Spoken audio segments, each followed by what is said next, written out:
There are a lot of fund houses which are coming up with this with a different kind of a product. I made a video on this, but today we'll be reviewing performance of these kind of product.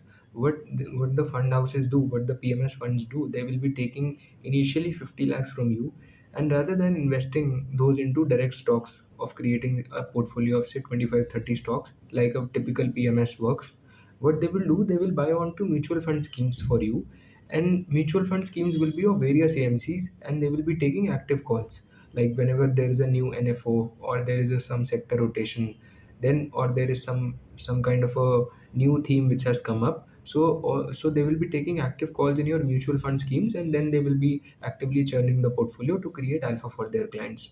But today we'll be checking the performance of Dezerv PMS, whether they have been able to create alpha for the clients or not.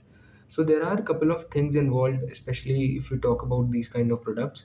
So there are actually three things that are involved. One is the fees of direct mutual fund that eventually you have to pay if you invest directly, or if you invest through say reserve in their PMS, you have to pay a fees of direct mutual fund that is there.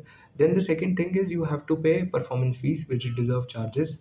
Say there is a performance fees of 5% or 10% depending upon, I'm not pretty much sure how much is the performance fees, but I'm that much sure that there is some performance fees on the gains, that on the alpha that they are creating. And the third is the churn rate.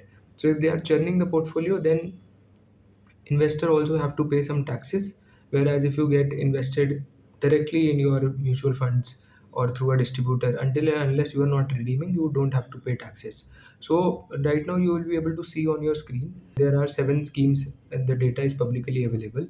And in last 1 year, one strategy has delivered 5%, then alpha equity strategy 6.93%, alpha focus strategy 7.65%, arbitrage strategy has delivered 7.3%, and equity revival strategy has delivered 6.43%, whereas the benchmark has delivered, S&P 500 total return index has delivered 5.12% in last 1 year. So this was about the performance of Deserve. They have been able to create alpha like 1-2% as we can see on the data. And going forward, let's see how these kind of PMSs perform, as this is a pretty new concept in India. And as the time passes by, we'll be able to see what kind of alpha Deserve is able to generate for the clients.